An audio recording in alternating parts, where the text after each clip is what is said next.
batondi na nzela misala ikeleve banda kongola banda kolela ti lelo azolela boninyo leta azali monguna ya peuple te bango babonga peuple anyokwama bana na bango batanga na poto ya biso minerval babengana ombokoyo tokoloba balobi la capitale la plus sale du monde nemboka nanga Kinshasa motema pasi na leli Mbote na bino bande kobozuli baku ya kolanda émission na bino le peuple d'abord tolobaka ite zali émission en population parlement populaire parlement na bino bande kobozomi na bandako bande kobolanda biso en direct à partir ya Kin Actu télévision tolobaki ete to mesana ka koleka à partir ya 15h Mikolo beaucoup mesana kolanda biso à partir à 16h juste après bosolo la politique pour na kolanda masolo yamboka bande ko balandi donc botika la brancher chaque mardi jeudi samedi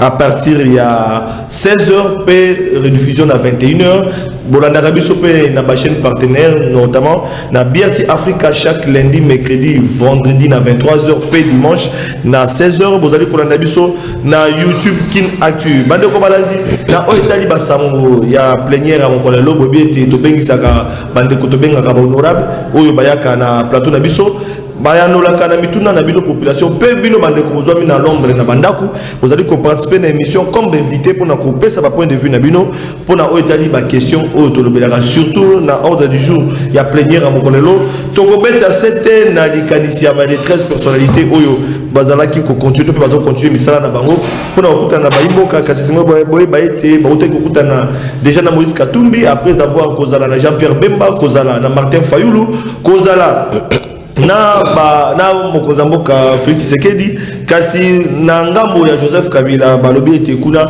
a rejeté ki invitation na bango pona koyamba bango tokobeta masolo lisusu na oyo salemaki na Kingabwa groupe ba milice bande ko balandila salemate na Kisasa tokomona makambo loka na sango tokobeta 7 na yango tokobeta 7 na makanisi oyo ya Theodore Ngoyi bolandaki bino moko oyo azana initiative à comporter plainte pe ko senga ete congrès et se réunir deux chambres na parlement va se réunir pour la destitution il y a mwana mboka Félix Tshisekedi Tshilombo pour na bango aviola qui constitution azali na soutien il y a Fayulu to bakete et senga to beta 7 na 3 sujets on a moi lombangu tozali biso mon côté nazali na concert oyo to ko présenter émission pour na koloba ete et senga bo ba ete na Kin Actu ba talent ezali ebele et puis boko landa kaye très prochainement na ba émission il y a débat oyo to ko organiser na Kin Actu de temps à autre pe a koki kozonga la paix émission le peuple d'abord boye malamo na masolo à population Corinne Kadoulou maloma panalo merci beaucoup ndeko Flavien na sepeli mingi ko zalelo na mukolo lelo pona kobeta masolo ya mboka pamba te mikolo mwa mingi tozomona makambo ezo bandela tango nyoso sima ndeko Kabila na mokonzi ya biso ya sika papa Félix Antoine Tshisekedi makambo ezali ebele na o etaleli masolo ya mboka ngate. Merci. Donc voilà Bandeko Baladi à commencer l'émission to présenter na lobaki était tozali biso mon côté na ngambo na biso tozali na ba invité bisatu to kobanda na ngambo ya PPRD na mwana mboka Papi Moussa oyo azali secrétaire exécutif provincial ya PPRD Villa Kinshasa FCC lelo yo boye malamu ata kobanga ketumbate ozara toujours prêt pour défendre l'autorité morale Joseph Kabila.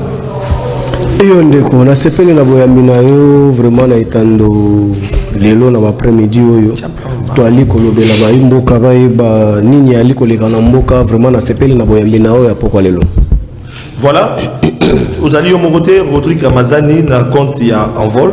Rodrigue Ramazani na za kolobaï vous allez porter parole il y a en vol parti cher à Delis Sanga ou vous allez la katia ba initiative à les 13 personnalités na dengi zali ko kine na base te simanayo neto ko zapenza ba yano ya solo au population kozela. Matondi mingi d'abord pour l'invitation au PC ngai mingi au PC ngai to PC parti en vol na tombeli au botondi mingi na profiter na occasion ya kopesa saluti na ba congolais banso ba kolanda biso bipa biso bazali surtout na ba militaires en vol ko bisa bango ki bayi kampiko makasi pombo kapé à mototer. Voilà nasuka tozali na mwana mboka José Kaniki analyste politique ata ko bata maka mais azali plus proche ya cash à soutenir Mboka Félix Tshisekedi boyi malamu na masolo ya mboka mona mboka José Kaniki. Merci Ndekonanga Flavien, merci pour l'invitation. Na Pessimbo na ba téléspectateurs, il y a le peuple d'abord, mais aussi na ba co-débatteur nanga na Yope Lokola, il y a solo nazali analyste politique et je soutiens le chef de l'État. Voilà, pour partager na actualité ils allaient coller voilà ensemble avec Corinne Kadoulou donc toujours présenter l'émission na base tout bandana ndeko Rodrigue Ramazani parce que bango ne bazali na masolo il y a koluka consensus na otali maponami mona mboka Rodrigue après batour na batour kokuta na contestation il y a ba opinion ebele na initiative oyo ngomba wana les 13 personnalités ba kosala bakute na bandeko nyonso mais kasi na ngambo ya FCC machine za ko bloquer na ngambo ya FCC bazali d'accord te même forum oyo utaki kufungwa na initiative ya université à Liège mais tout moni bakotité kuna pe cash kutu ba yepete na masolo wana ya forum wana et puis AFDC a bahati ba été est-ce que tout ba yezali échec déjà il y a initiative il y a les 13 personnalités na milulu bazali ko sala il y a liboso esengeli ko yebisa na population ezali été lelo poteto koma na likambo ya koluka consensus ezalaki na likanisi ezali na likambo ebimisaki yango kotala ba trouble oyo esalemaka mingi soki mapona mimi kosalema na kati ya mboka na biso yango wana nde ezalaki mpenza moko ya balikanisi oyo ememaki ba 13 personnalités bakende koluka consensus na sur ba question oyo etali ba réforme électorale. Essentiellement on a kanisi spéculation pe les kaki mwa mingi ba yimboka mususu balobaki ke ba kosala likambo wana po baluka dialogue et ba partager pouvoir et zali pe lisusu a occasion de fixer une fois de plus devant ba téléspectateurs na pe ba congolais banso ba kolanda biso et likanisi ba 13 personnalités ya liambo zali nanu un ya kuboya ya likambo nyonso ya partage à pouvoir ezali nouveauté ya likanisi bango ba tokolo ba partage du gâteau de tout le monde c'est pas poste ba boy bango moko aussi na déclaration na bango ya 11 juillet ba boya ki yango balobi bango bana makambo ko partager pouvoir te ya mibale balobi ete bazali na makambo ya dialogue te ki ba vanda ba kuta na kati ya salle moko ba banda ko discuter te bango ba ki na rencontre ya ba acteurs politiques ba cologe politique ba sola na bango pamba te divergence ezali makasi na kati ya likambo ya ko sala ba réforme électorale bato mususu pe batombola ki mongongo balobi ete ba réforme sengele sele makaka na kati ya ba institution nde bango pe balobi ya solo ba réforme faut sele na kati ya ba institution balobi te ke ba ko sala ba réforme libanda ya ba institution oyo balobi ezali tokene kokutana na ba différents acteurs politiques to solola na bango to yeba makanisi nini baza na bango na yango au regard ya ba réforme oyo esengeli to mema suka na yango to mema makanisi nyonso wana to déposer en epai ya ba institution. La raison pour laquelle yambo ete bango ba banda démarche na bango ba kene kokutana na institution ya liboso ya ekolo président de la République ba memela ki cahier de charge na bango président de la République pe ayambaki yango azalaki d'accord na likanisi wana ayebisi bango bokende na kozela bino bozonga pote total nini bokoya na comme résultat ya consensus au bokomema na kanisa ba komi na suka ya makamba consultation ba consulter ba classe politique presque nyonso to banda na la muka deko Martin Fayulu yambaki bango Mozito yambi bango Jean-Pierre Bemba ba keipe na Lubumbashi bakutani na Moïse Katumbi balongo wana bakutani na AFDC zali moko parti ya majorité bakutani na société civile bakutani na bato ebele ce qui peut aller bakutani pona chuter kasi na ngongo na koloba ekomi ngonga ya kosala rapport final ya makutana wana nyonso bakutani na yango bakutani na bato nyonso bakosala rapport final pour que na suka na yango likanisi na bango ekende ekota na kati ya ba institution pour que to ba lolenge nini tokolanda mais bato il faut ba retenir que pour que to zo ba élection crédible pe apaisée pour te lobby ba réforme oyo ko salema et salema te pona kamoko contre ba kam mususu et sengeli na bayi politique qui va trouver pour babengaka consensus sur la question électorale. Bon, ndeko Rodrigue mutuna nange ezali na bukuta nyonso esalami wana na bato nyonso tangi kombo mena yo kite bisiko tangi kombo ya ndeko Kabila est-ce que bakutana ki pena ye to ezalaki ndenge nini mutuna no ezali na tina penza na kanisa ba 13 personnalités ba contactaki ba acteurs politiques nyonso donc président Joseph Kabila a ali moko acteur majeur Yamboko du reste à autorité morale, il y a machine politique à monnaie, nous les FCC, Azala qui contacté, même FCC Azala qui contacté, mais à la grande surprise, Nakoka moi Azali était Nasima ko contacté, Nakanisa honorable c'est ça Nakutana kina Nemi Moulania, Basola qui likambango, Basola kamala mon ebandeli que tout au monde a bien pour tout discuter, mais Nakoka moi tout le monde qui va président du groupe parlementaire il y a FCC, Babimi Balobi était bon, Baboyi kokuta na po basolo la bayoka likanisi na makokuta na consultation ezali toyoka makanisi na bino na makambo na ngambu ya Joseph Kabila effectivement balobi ete bango baboyi makambo wana balobi sele manakati ya institution mais ngai pe na betisité ba 13 personnalités balobi te que démarche na bango et que ça les malibanda ya ba institution. Voilà. Papi Moussa, Corinne, même question. Papi Moussa. Papi Ndeko Papi, nengina yeba panga pe na mitungsa ki pona koyoka ke Ndeko Kabila boy vraiment ko kota na kati ya masolo wana bino lokola boza mieux placé na kati ya PPRD bo pesa biso likanisi na bino boya ki pona nini. Ils ont répondre na battante na bino te na ngamba PPRD to pesa ndengeni. Ndeko je m'excuse. Problème est ali wana ndeko moni mutuna na otoni ali vraiment très intéressante. Il faut pour expliquer ba imboka ba bosolo ya ali bisika nini. Biso to ali problème eza semoko. To boyi réforme te. To boyi ba démarche ya ba 13 parlementaire te. Mais kasi to sengi nini.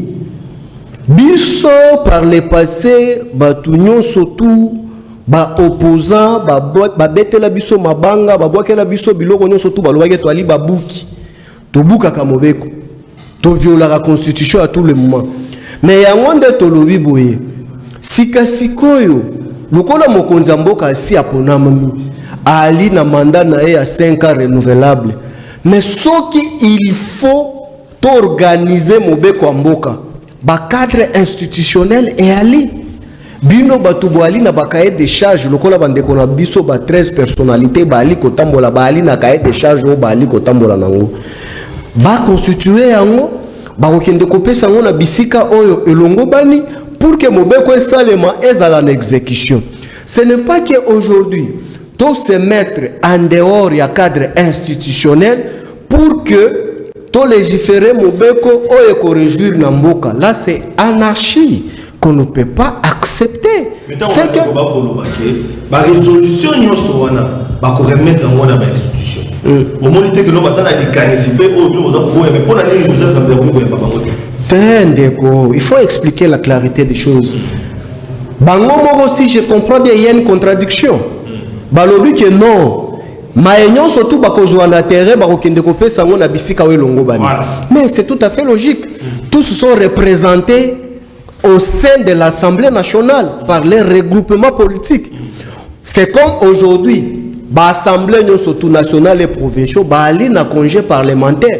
Que dit congé parlementaire? Ça allait consulter peuple au etinda kiyo na hémicycle pour que Ozoaba déshydratant na bango au salango cahier de charge pour que okende ko présenter en assemblée et salamubeko pour que ba peuple bazouambu manango. Mais ça ne veut pas la peine en disant que il faut qu'on consulte les opposants ou les pouvoir, les acteurs politiques mususu, déjà intention déjà depuis parce que la jurisprudence déjà existe dans notre pays. Il y a un tolobi consultation à l'olenge on a toali nango d'accord te. Ce qui a dit que nos peuples oyo alingi mbongwana a déclaré eloko a pesibino makanisuma yeye alingi salema boye na kaye de charge na bino bo pesi yango na bisika o elongo bani yango esali mobeko mais kasi siko to ali komona pasi ya la kanini na mboka na biso aujourd'hui si to lingi to compter nous avons au moins presque, si je ne m'abuse pas, presque 16 dialogues ou rencontres to yebi yango na lolenge to sukaka tokosala dialogue tokosala ba consultation na suka partage après mais kasi sincérité ezalité mais yango nde tolobi boye lokola mokonza mboka ali bolobi que non loi ya seni nde photo réviser tende konga en tant que scientifique je soutiens les réformes et je soutiens les amendements des articles de loi je suis tout à fait d'accord mais na format nini et puis bisika nini On ne peut pas venir ici pour légiférer la loi. Il y a les endroits appropriés où il faut légiférer. C'est pourquoi que nous, étant les cadres de l'FCC, nous disons non, les chefs de l'État, aller dans 5 ans mandat renouvelable, à ça mandat ici là, le collatoire la coalition, on ne peut pas recevoir l'instruction utile. Mais ndeko papi bolimbi singa mutuna nanga nanga na comprendre boy. Ce qui est ça pour na makambo so bino bolobi wana. Ndeko Kabila isika boya ko yamba bango. Pour nite ayamba bango apesa likanisi na ye basololi yango kenonga ye moko ngai moko na monike eza po na boye boye anga bino bomemi yango na sepeli na ngote. Ne sika boya kaka bongo atiki bango kaka dans les caisses que c'est au monité que non et sungi pété ce qui les kanisa za pona ko sunga mboka kende liboso et sengela ka yambi bango pe bisi bango que non pona ngai faki to tambusa boye boye lokola bino bo sali bongo te na ko participer te ndeko wale aliko koso tika kocha peuple na iki donc je comprends boali besoin na elongia Kabila ou bien boali besoin na idéologie qui incarne leur CC. Mais kasi ya monde to expliquer population ya bango. Soki ba la qui na besoin elongia Kabila. To kinga kati ya libo kende na bakadre mususu bokolea na ebisika moko bokosa bokovanda ikoleka nango.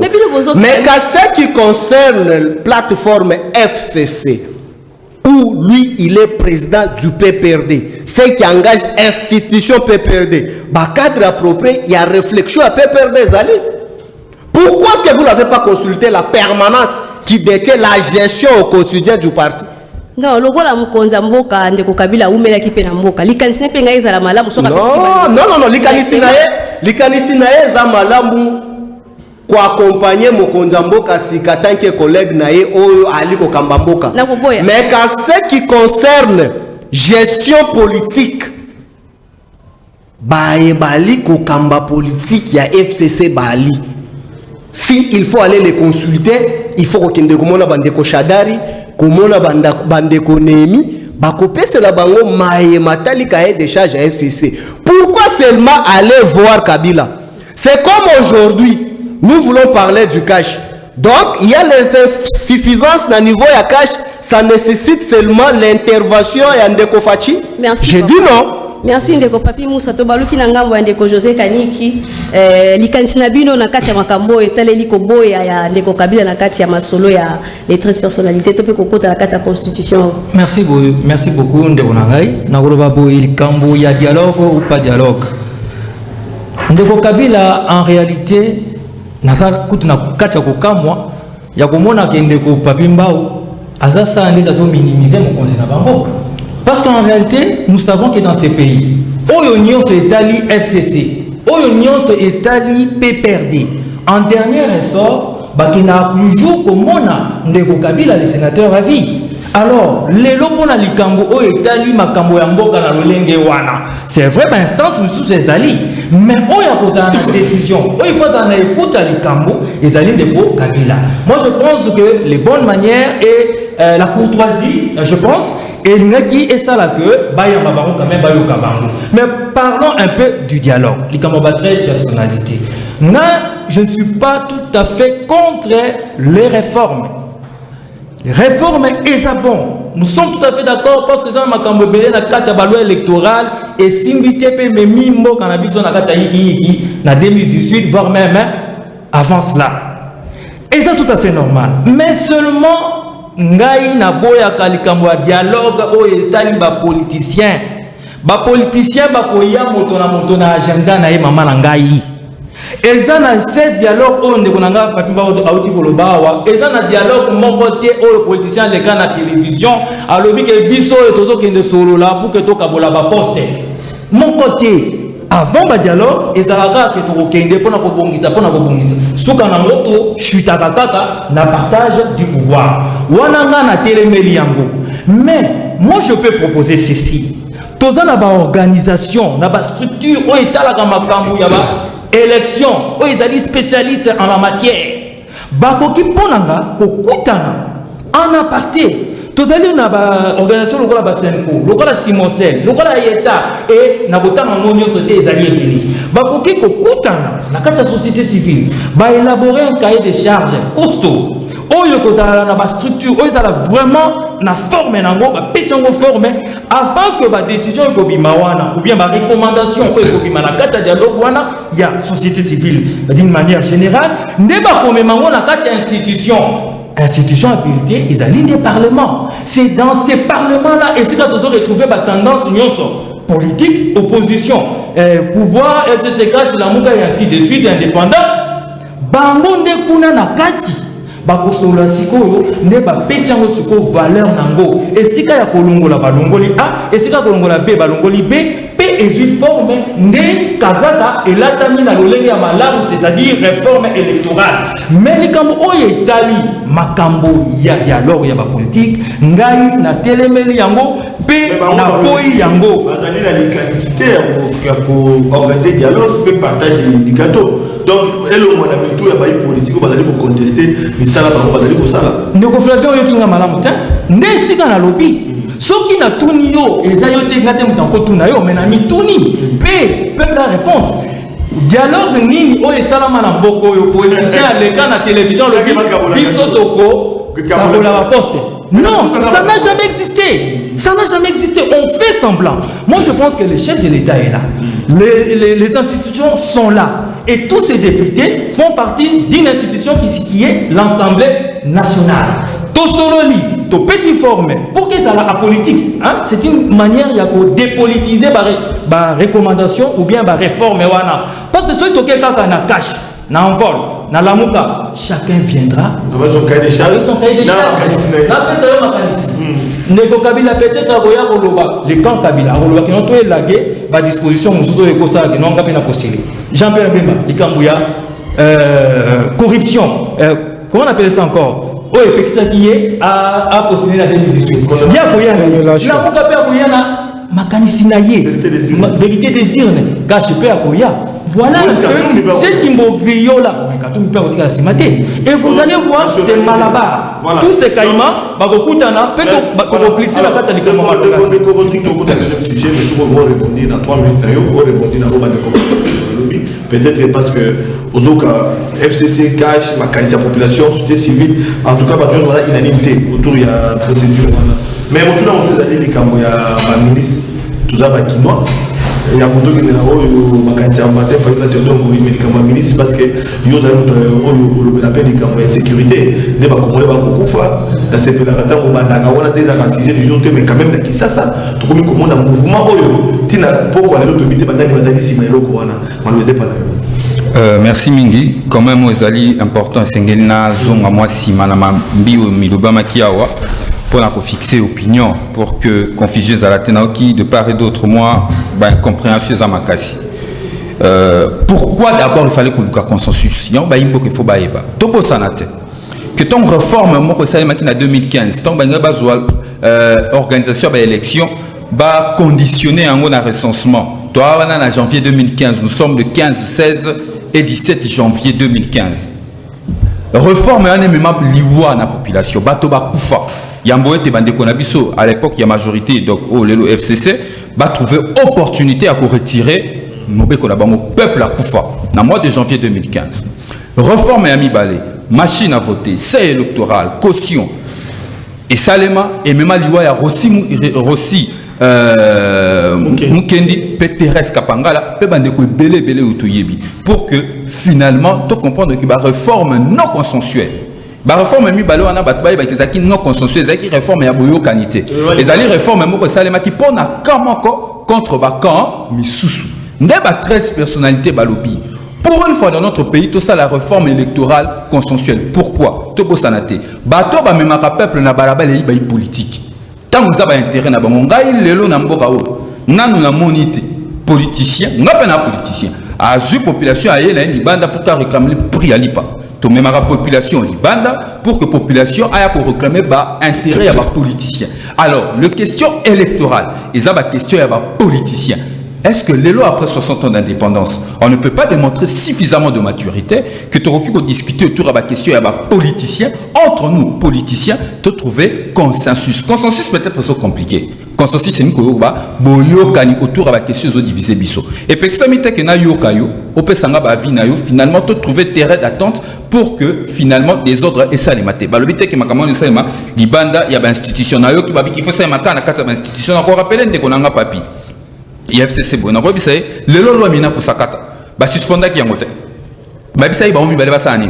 Babi malibanda institution Assemblée nationale pour pas que ne pas que le la population va expliquer population intérêt nango bango ba ko insister na kati institution ba ko bossa na ke ba senga ki mina kuna sakata babi mana ba institution pour que ba que ne ko ça la sensibilisation ba so na ba acteur politique mususu pour ba expliquer bango bien fondé il y a des marches na bango wana to na kati ba institution te n'est-ce pas alors toi boyo ba ko ça là peut-être bango ba ko se rendre compte n'est-ce pas pour na chuter mbango bon kokutana na FCC effectivement comme tout ministère de papi peut-être quoi l'information te tika na pesa yo na loba ki yango honorable c'est ça kutana ki na coordonnateur ya FCC Némi Moulin na justice son nom parce que je parle de fait ba solola ki kamwana Némi Moulin ya mona ki inconvénient te ke ba kutana ba solola mais après tout monde ba déclaration salami et salai oyo kokwa ko sala donc loba ete ba ko luka ko mona lunga kabila moto ko mona pe ko souci ko kutana na lunga kabila ate et ane makama mboka nde sali ki ba luka ba kutana na ye parce que il y a rien à gagner il y a rien à perdre c'est le pays c'est la République to kutana ndeko Rodrigue toli tokota vraiment na mozindo ya likambo ya milice wana parce que eza kotungisa population makasi ezopesa pasi parce que ezoyebana mpenza te ezalaki ndenge nini elekaki ndenge nini bao baza kuna na se bazocomprendre te yango na biso c'est quand même important na zonga wana na répondre ce qu'on a la question ba milice bon omoni soki na kati ya likambo indiscipline comme règle désordre comme règle tokosuka na makambo tomoni lelo maintenant ok na ba faire ba parti politique tena lo ba o IDPS o FCC ça qui ngana politicien na rolobela makambo à l'état on a pointé du doigt l'actuel pouvoir l'actuel régime a silisi autorité à l'état makambo yo ba ko mona ngo lelo mais banda circuler na kati ba réseaux sociaux ça fait aujourd'hui à peu près 4 mois déjà makambo mais ici banda à moins que ba toi ça ba ignorant mais makambo e banda ko lobama bakino banda ko ndimate bato azaki ko ndimate e banda ko lobama kena kati ya kingabo za na kwa moko ba ko yoka formation ya bato mais nangombo on a mituni mutuna l'état zalaki wapi renseignement alaki wapi renseignement militaire alaki wapi la police alaki wapi c'est une façon à koloba de l'état lelo depuis un moment comme déficitaire tolobi yango lelo na Kinshasa tolobi likambo wa milice mais likambo esalemaki na mboko kasumbalese et si kawapi ba citoyen na kotanga ba komba parti politique te na boy ko individualiser débat na za na kati ya ba principe ba citoyen ba défier autorité provinciale ba défier autorité étatique sous l'œil de tous ça veut dire l'état a qui a informé province a qui a informé mais ba agir té la police est agir té mais yango to ka mondeni ni ba ronde ba tso ba biso incursion pas ina ko d'ailleurs na ko profiter na présenter ba condoléances ba élève bazali violé côté bato bako boma tongo midi pourquoi résurgence ya violence et mati incursion ba armée étrangère ti lelo armée zambienne ya mabele na biso administrateur ya territoire a confirmé que armée zambienne est bimité na yoka ki on a mato inanga na top Congo bien que gouvernement et puis ça c'est à décrire comment gouvernement ko sa population na il y a lobby administrateur à territoire abi non au gouvernement lobby au gouvernement abi lokuta ce qui boye à la telle place na bosani bendi soit on vérifier ce qui boye telle place le monde a armée on a azali sur place l'état zangi mpifonaye l'état sous na pouvoir na été c'est pourquoi il faut que le balelo ezali été lelo il faut que senga na l'état à sala mosala à sécuriser population a comme abandonné si lelo na kati ya capitale et si ka ba institution banso bizali tout le monde a ba milice bazali kozala formé plus de 2 mois et ko ba été l'état zali quasi inexistant majorité à lelo ba ko servir population malamote ndeko papi Moussa tozongi da ngambo na bino kuna likamba ba milice tout tozo mitungisa po lelo pe tolandaki ndeko moko alobi ke lelo bozolo ba insécurité koti mais boyaki ko condamner ndeko Kabila na tangu na ye babaki yenda mimaki insécurité lelo azali susu te ndenge ni makamango ezozonga kaka tende ko nzambali bolingo Nzamba ali bolingo atika kabao ya yete ali kolakisa mokili mobimba yete makambo bisika babanda kubwaka mabanga yango nde ali kokoma lelo. Omoni ya pasi ali nini? Biso to ali na coalition FCC cash. Ya te haute personnalité Kabila Kabange Musaada Tokaju et Ndeko Félix Antoine Chulombo Fachi Beto. Voilà. Mais sikasikoyo muto aliko kamba mboka e ali mwana mboka Félix Chilombo. Oyo biso to ali na obligation ya ko accompagner vision na e pour que réussite ezala. Parce que lobby ce qui a échoué peuple ko lancer biso défi et le pauvre ko zala biso FCC cash parce que to ali ko kamba elongo to ko se justifier à la base mais gestion et l'incompétence à répondre na population oyo asenga kibiso. Mais kasi mabe e uti wapi?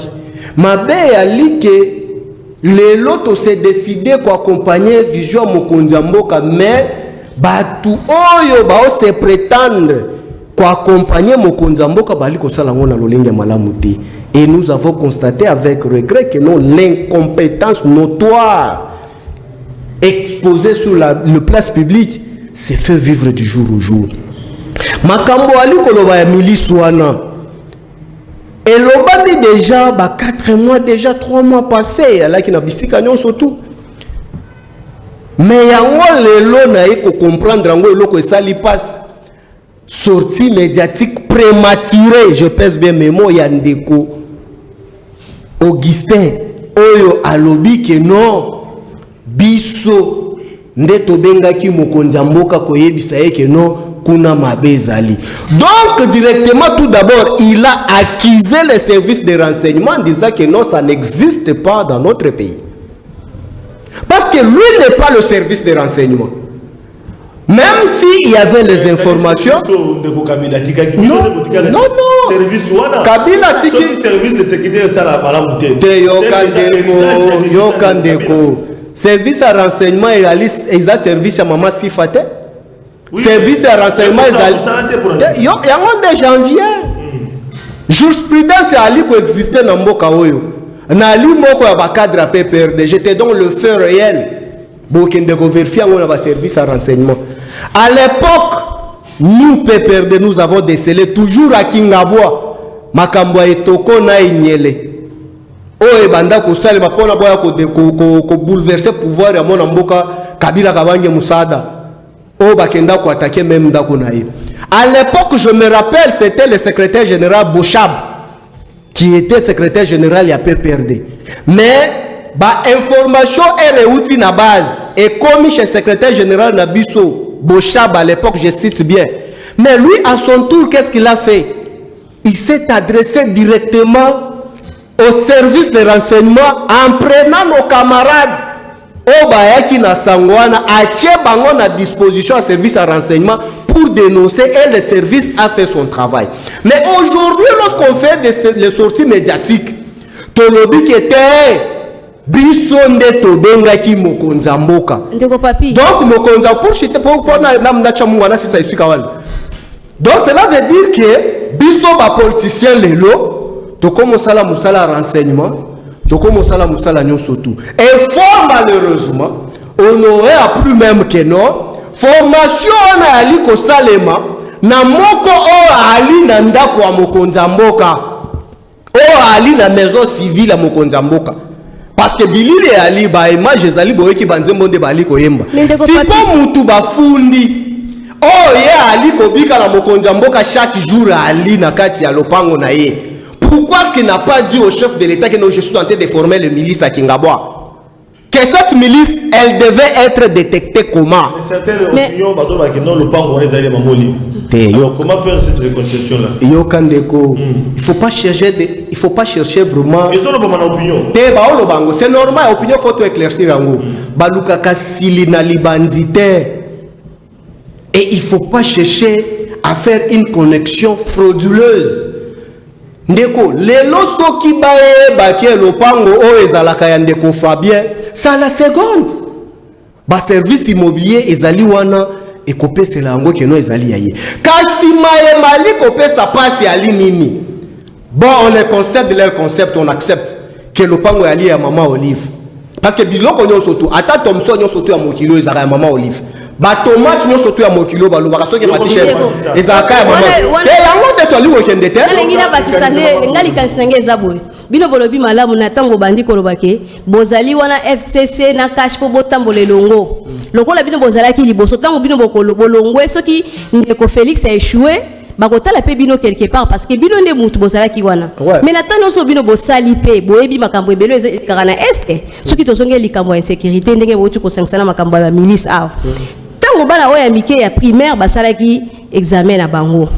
Likambo ya likambo ekomaki pona bana ya primaire. Mais disposition moko ezomaki te et comme sous na bana oyo baye ko sala examen d'état oya ya 6e ya likolo ba comme sous kana même problème comme viol. Mais bino bolobi ke bino sengeli bo accompagner ndeko Fati. Et sengeli bino bo sunga e bisika pe bino webi ngambu kuna ndenge makambo zala. Ndeko tika to répondre population calmement. Biso to ali ba politicien. Ngana ozwa mundu kina kende na front ya nini ya na Goma kuna pona kende ko bundisa ba ADFT. Il y a les dispositifs na baye basala ka musala wana. Bato basala ka musala wana bali bisika nini. Tozonga nanu kinga bapona koma est parce que lingo perdre nga fil d'idée. Lupango ya Maman Olive tondimi iyo. Siko yo bo expliquer population ayeba yango. Lupango ya Maman Olive. Pourquoi est-ce que bali kotanga meselabe oya ali na société civile et oya ali na maison civile à Mokonza Mboka yende ali conformer et ali première génération te. Relation nini ali na sango wana na Maman Olive pour que basala dio na pour que ezala milice oyo ko détruire mboka. Ndeko na mboka oyo toloba yango. Jean-Jacques Mamba bakanga e lokola mwana muke lokola puku a kilote en matière de flagrance bakenda na ye ake kosamba na kilote. Les VPM tunda akasende en fonction avec ses immunités, y compris même de Jean-Jacques Mamba. Bakanga bango, et d'ailleurs pour Tundaka, lorsque nous parlons des droits administratifs, ça n'a rien à voir même avec une infraction de la sûreté de l'État. Bakanga bango, en bref, je chute par là. Bakanga bango soit disant en matière de flagrance. Mais le Moutou a créé milice atteinte à la sûreté de l'État. On va faire les enquêtes. Il n'y a pas une arrestation en termes de flagrance. Mais on est où? Merci. Et aujourd'hui, Batouba mi pèse à l'X, Yakobi Manaba sortie médiatique prématurée en disant que non FCC. Non, l'aventure on a une responsabilité, tous nous le savons. Alors, nous avons même question. Aux Congolais, qui n'ont pas insécurité parce que ce ministre va continuer qui ça Togo la mukapé le bibo tout et surtout que par exemple les première génération te banani bazali simanikambo wana bien que oki bazotanga ba Congo déjà la carte ya présidence 100 jours et la carte ya présidence pas mais c'est comme la carte ya présidence et puis ça biso makambo to comprendre. Merci beaucoup pour na maroba de bonanga Flavien na maman. Je vais être clair dans ce sujet.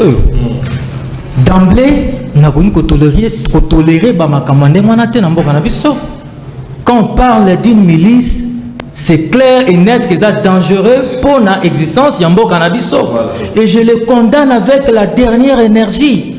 Et si quand on opinion ce que Outa n'a condamné Yango, n'a pas d'accord na Yango.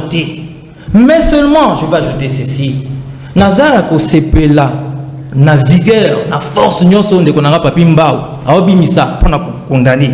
Il a raison dans ce sens-là. Mais moi je veux leur rappeler une chose, voilà la différence entre les deux régimes. Bien qu'aujourd'hui Batoubaza FCC cache, mais l'obéza qui kaka ndeko Kabila na bango nyonso. Batunayi. Je veux lui rappeler Bamakambo Chaleur. Je veux lui rappeler la sécurité que nous avons. Ça c'est réfléchi mon cher. Non. Non.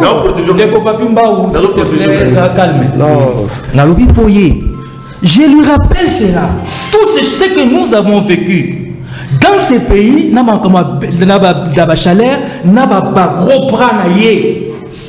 Abosani, bateau babéré rouge. Abosani babéré rouge.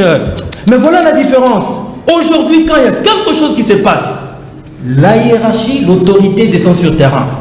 C'est-à-dire, l'ANDA communiqué, il y a commissaire, division provinciale, c'est ça, Sylvain Kasson. La haute hiérarchie, c'est-à-dire, démanteler, un civique, sur ordre, il y a haute hiérarchie. Qui est cette haute hiérarchie? Des questions photomituna. À expliquer au peuple qui a démantelé. Il faut expliquer la population. Oh, il y a démantelé. C'est la police qui tu vois maintenant, il entre en contradiction. Kabouya a appelé Top Congo, je cite, que c'est eux qui a appelé le chef de l'État. Mais il y a qu'un choix au Lingo Kosango. Il aime les désordres. Il aime les désordres. S'il te plaît, apaise tes esprits. S'il te plaît, laisse-moi parler. Merci. Nalobi Boye. La haute hiérarchie a démantelé un civique. La police est sous ordre du ministre de l'Intérieur. Et ainsi de suite du gouvernement qui est le premier ministre. Et pour aller un peu plus loin, Ezali Nani, Ezali chef de l'État. La différence n'est pas qu'on a bino. On n'a pas vu des enquêtes, on n'a pas vu la police descendre sur terrain. Ça, c'est une vérité devant le peuple congolais et Yébani. Mais au-delà de ça, Nicolas Ngaï, au-delà de ça, je vais dire ceci. Quand ministre Moko Bebaliko s'est formé, mais nous avons des autorités de cette ville, n'est-ce pas? Nous avons le gouverneur. Nous avons, c'est d'abord à lui de s'imposer, c'est à lui de connaître sa ville. Moi, je ne veux pas l'accabler, non. Il y a des autorités. Montona moto et sengeli ya sala mosala na ye na niveau na ye. Nde yango eso ko mape mboka oyo. Yo zali gouverneur, sala musala na yo. Yo zali ministre provincial de la sécurité, sala musala na yo. Cause la kabonde te, au po afani na Kingabwa, au po sali boye, yenda zali responsable. Côté sécurité, pas failli. Mais ils ont tout failli, même dans les Kambo et Kassambalé ça. Pendant des mois, s'il y a des inciviques, moi je les appelle des inciviques. Vous n'avez pas de preuves, je les appelle des inciviques. Vous allez amener des preuves. Et ça, c'est la justice de l'étayer. Je vais au-delà. Ndekonanga, que ce soit votre idée peste. Bazar, Ndekonanga, Flavien, s'il te plaît, dans le bibouille. Comment on dit Moussa? Bilanga. Nalobi Boye. Est-ce que cellule Bilanga wana Azaki n'a pas arme pour empêcher le gouverneur qui a voulu l'Assemblée? Mais c'est ça. Des défaillances. Mais exactement. L'autorité doit s'imposer. L'autorité doit s'imposer. Parce que c'est le gouvernement qui conduit la politique de la nation. Mais au-delà de ça, pour terminer, je dirais ceci. Que la justice fasse son travail sans sentiment et que va se saisir de tout celui Oyo Azali un civique à Salon. En tout cas, il y a 5 minutes pour clôturer. Une minute, s'il vous plaît, pour que vraiment tout le moi question l'initiative comment on n'a pas à Théodore Ngoy où ils allaient à c'est congrès et ça les deux chambres réunies pour la destitution il y a mon Zamboka par rapport à la violation ma juge en cours tout ça ma question est autant pour moi mingi to battre ko les cadets ko sale mandeni et que Alexis Tambo Mwamba aza ko luka toujours si ma ya ndeko les sous ba ko luka ko zonga wana réel on a ma candidature population tout dans parlement populaire parlement ma population alors ko zonga soutenir ma candidature personnalité pardon une minute et monsieur Sili malobé pas na yo to bandaki pas na yo ndeko Yambona yuki makambo loba mi nazonga mwa muke. Ozala une minute. Na une minute nanga évidemment. Déjà on a 30 secondes. Donc na ko rappeler bande ko na biso mibale ya cash na FCC. Ba ba kelelo bango de ba na pouvoir ba ko diriger. Ba kanisa te na ngonga ya bilan to kotala bilan ya Félix Tshisekedi to bilan ya Kabila. Bilan kozala collectif, bilan kozala ya majorité et kumimboka. Désordre nyonso to komona lelo na ba province, na l'état, na ba entité territoriale décentralisée et insécurité tina niveau économique et aller na kati ya passif na bango biso to kozela bango na 2023 élection d'élection. Coalition FCC cash ba ko répondre na ba responsabilité na bango ba zo ba peuple te. Ndeko papi Moussa likanisi na bino. Est-ce que il nous les civilités? Bon, nazana likambo koloba botuna nga motuna na loba likambo Théodore. C'est ça comme ça. Na quand même na droit répondre. Voilà déjà besoin de 30 secondes. Na likambo ya on a remarqué mingi zali Bon, na monipe Théodore Ngoyi apparemment akenda kokutana na président Martin Fayulu ba kotambola bango mbale na likanisi wana ya mise en accusation ndenge na yoki bato ba koloba en tout cas soki likanisi za ndenge wana basali vidéo que il faut que oui en tout cas to comprendre que lelo Martin Fayulu ndenge to koyoka bato ba koloba qui a commis ko jouer carte ya FCC population sala keba pas battre tout est possible. Yango na lobby te lobby balobaki bo lelo président Martin Fayulu a décidé de pactiser na bande ko FCC batambola nzela moko pour que basala agenda ya FCC ndebiso en vol to yebisi population boy to yebisi population ko chef de l'état en accusation et en procédure toko ba makambo ya procédure et en procédure mobimba et ko senga d'ailleurs que tozo émission mususu pour la bande mais population a averti démarche yali démarche moko il faut to fungolela ngo biso to landela ngo tina kati matondo mingi ndeko Rodrigue ndeko papi na likantika ya ndeko Rodrigue est-ce que eko ko sala mapende ngona ke ndeko Fayulu tambo na likanisa ndeko Kabila kula la FCC na to la PPRD tende ko ba tunyo somi balotangi ba kombo ba ali ba membre FCCT encore moins ba collabo ya PPRD. Mais avant na kende na 1 minute nanga na lombango nyoso tende ko kozala confusionniste na niveau wana te ba ali koloba makambo ya milice oyo c'est salami déjà na 3e génération yo ozo ramener biso na chaleur yo yebisa population ali kolanda biso bisika bakanga chaleur a kosala formation militaire ezaka bisika nini beret rouge ministre Nabino délégué à défense à la takabere rouge azo ndakisa wana wapi Jacob ya Nabino ya IDPS à la takabere rouge ali muto PPRD ou bien biso ndeto yeko lisabino tende ko tika ba aventure na pamba wana soki makambo ali ko kende malamu te ali ko malamu te makambo Fayulu aza membre PPRD encore moins collabo à PPRD initiative et ali société civile Théodore Ngoyi a soulevé yango qui a prouvé scientifiquement là où il y a la violation, il y a constitution intentionnelle. Mais non, c'est ce que je dis. Et aller les canaliser, c'est tout à fait logique. Et ça, le col en dégo. FCC pour soutenir. Donc pourquoi vous avez une intention de faire FCC? Parce qu'il y a un moment pour expliquer au thé. À ça, les propositions naïe. Mais propositions naïe fondées à convaincre le Parlement. Mais le loi est allé quand le col même yo, au qui qu'on propose loi naïo, ok, n'a on a Parlement, ce qui est allé adopter. Bah ça le la mais si kasiko le lo, yendeko, oh abimisi likaniswana. Il faut expliquer bah imboka clairement que non, effectivement, makambo ali boy, ce qui bah institution monde que non, il y a quand même raison à évoquer mais pour chuter en quelques minutes une seconde seulement une seconde par rapport à l'insécurité 30 secondes seulement oui ndeko mabe soki ali mabe photo tobelela yango ndeko nanga aebisa population bisika OPPR da créer milice. Merci. Après si bango membaru. Ce sont pas ndeko José pour épée azwa 1 minute na pour boye ndeko nanga s'apaiser, je vois qu'il est tellement affecté dans le camp na lobby, azwa calme. Maintenant ndeko nanga pe Ramazan voyez ça. Monsieur Delis, c'est ça avec tout le respect que je le dois. Il faut apprendre après qu'on allait apaiser. Atika vous allez un pigeon voyageur politique. On ne connaît jamais sa position. Donc, yo, le Bamakam, no, bani ko ki buzo baboye, batika ko le batina souka.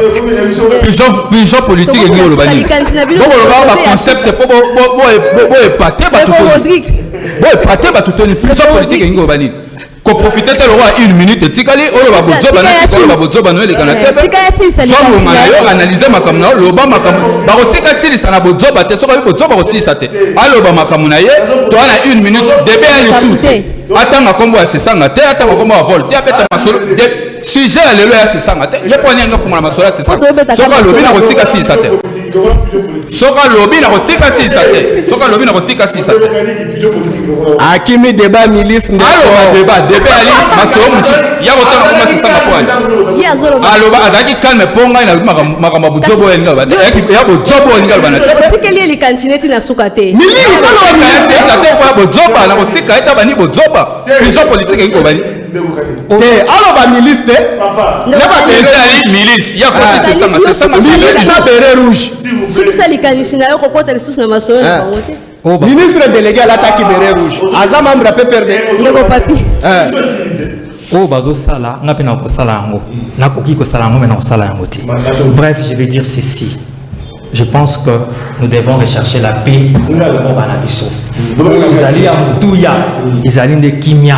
Au-delà des débats politiques, au-delà de tout ce qu'on peut donner, ou bien autre qui vous a d'accord dans nos Délice Sanga et tous les autres sont des Congolais. L'essentiel, c'est la paix. Mende Nalobi Poi. Le président de la République, qui est Félix Tshisekedi, Chilombo, est dans le bon et il va de l'avant. Nous devons le soutenir. Merci. Violation. À quoi peut-on monter mon binote? Voilà ma recommandation que tu peux dans Souka.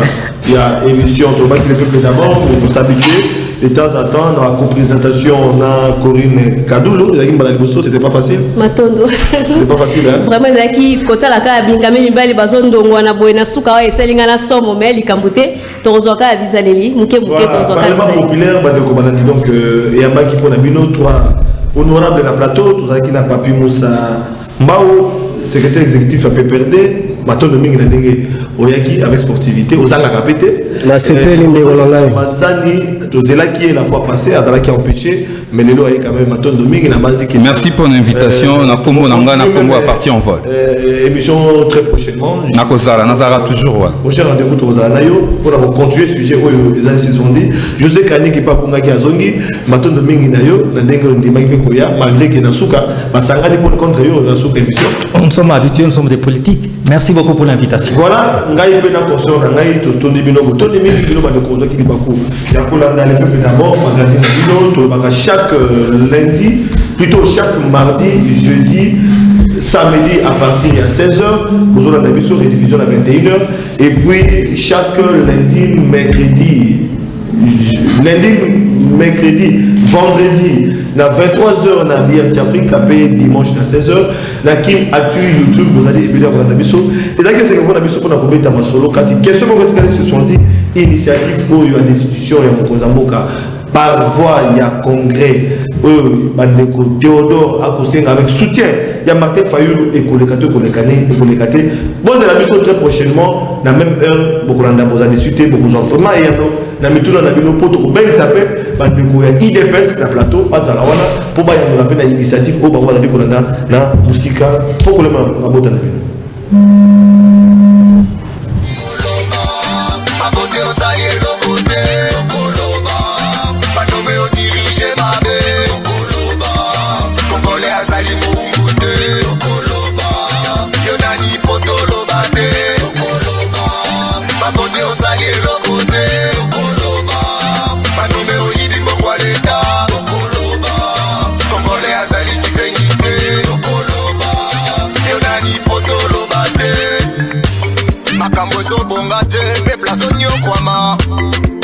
bashege batondi na nzela misala ikeleve banda kongola banda kolela ti lelo azolela